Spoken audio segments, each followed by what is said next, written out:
या सखोल चर्चेत स्वागत आहे. आज ना माझ्याकडे संशोधनाचा आणि नोट्सचा एक खूपच उत्तम साठा आहे.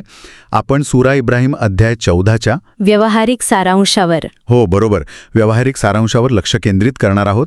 यामागचा आपला उद्देश खूप स्पष्ट आहे की ही ऐतिहासिक माहिती आजच्या आपल्या धावपळीच्या जीवनात कशी लागू पडते.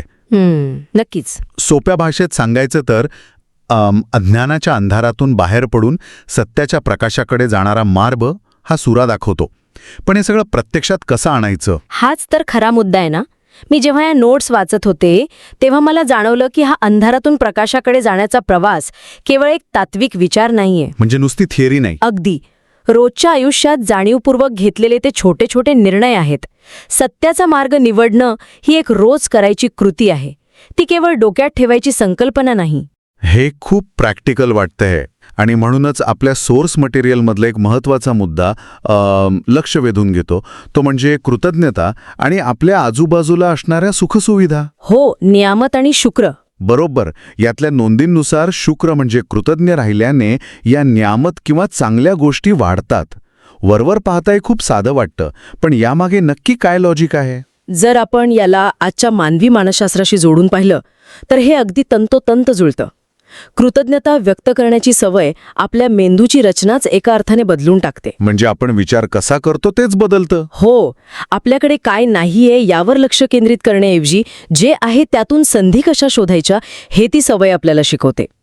जेव्हा आपण मिळालेल्या गोष्टींकडे दुर्लक्ष करतो तेव्हा ती कृतज्ञता आपल्याला असमाधानाकडे नेते आणि आपला दृष्टिकोन नकारात्मक बनवते. तोच खरा विनाश असतो. हे खरंय, पण रोजच्या आयुष्यात हे पाळणं सोपं नाहीये. जेव्हा कामाचा ताण असतो किंवा एखादं मोठं संकट येतं तेव्हा कृतज्ञ वगैरे राहायला पण सहज विसरून जातो. साहजिक आहे. मग अशा कठीण काळात हा संयम कसा टिकवायचा.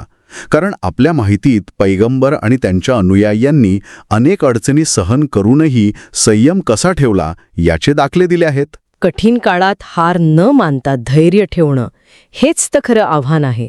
आणि इथेच आपल्या निर्णयांचे परिणाम समोर येतात. संयम म्हणजे फक्त शांत बसून राहणे नव्हे. मग काय. संकटाच्या वेळी चुकीची प्रतिक्रिया न देणे. या सूरामध्ये एक गोष्ट अतिशय स्पष्ट केली आहे की आपण चुकीचा मार्ग निवडला तर त्याचे दुष्परिणाम केवळ आपल्यापुरते मर्यादित राहत नाहीत. पूर्ण समाजावर तसा परिणाम होतो. अगदी. म्हणजे एकाच्या चुकीचा फटका सगळ्यांना बसतो असं म्हणायचंय का. हो. जसं ट्रॅफिकमध्ये एखाद्याने नियमांचं उल्लंघन करून गाडी चुकीच्या दिशेने घातली. अरे बापरे, तो तर रोजचाच अनुभव आहे. हो ना. तर तो केवळ स्वतःचा वेळ वाया घालवत नाही तर संपूर्ण ट्रॅफिक जॅम करून इतरांनाही अडकवतो. तसंच काहीसं आपल्या कृतींचं आणि संयम गमावण्याचं आहे. बरोबर. म्हणूनच कोणतंही पाऊल उचलण्यापूर्वी त्याचे संभाव्य परिणाम लक्षात घेणं हा यातील एक मोठा धडा आहे. ट्रॅफिकचं उदाहरण अगदी चपखल होतं. आपल्या कृतींचा जसा इतरांवर परिणाम होतो तसाच आपल्या विचारांचा आणि हेतूंचाही होतो. याच संदर्भात सुराच्या शेवटी असलेली हजरत इब्राहिम यांची दुआ म्हणजे प्रार्थना वाचनात येते. त्या दुआचा अर्थ समजून घेतला तर लक्षात येतं की ती किती व्यापक आहे. बहुतांश वेळी आपण प्रार्थना करताना स्वतःच्या नोकरी, घर किंवा आरोग्यापुरता विचार करतो. हो, आपण खूप आत्मकेंद्रित असो तिथे. पण ही प्रार्थना स्वतःच्या पलीकडे जाऊन आपली पुढची पिढी, संपूर्ण समाज आणि आपल्या इमानाचे रक्षण करण्यासाठी आहे. म्हणजे आपली वैयक्तिक शांतता आणि प्रगती ही समाजाच्या प्रगतीशिवाय शक्यच नाही हा विचार इथे दिसतो. एकमेकांशी जोडलेली आहे याचीही जाणीव करून देते. या सगळ्या चर्चेतून असं जाणवतंय की हे सोर्स मटेरियल आपल्याला जगण्याची एक उत्तम फ्रेमवर्क देतंय.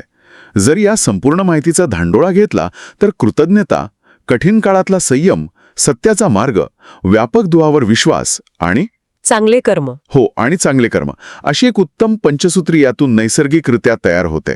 आणि ही पंचसूत्री केवळ जुन्या काळात मर्यादित नसून आजच्या माहितीच्या अतिरेक असलेल्या जगातही एक उत्तम जीवनशैली बनू शकते. हे आपल्याला आपले रोजचे अनुभव कसे स्वीकारायचे आणि कठीण प्रसंगांना कसं सामोरं जायचं हे शिकवतं. आणि म्हणूनच जाता जाता एका प्रश्नावर विचार करायला नक्कीच आवडेल. सांगा ना.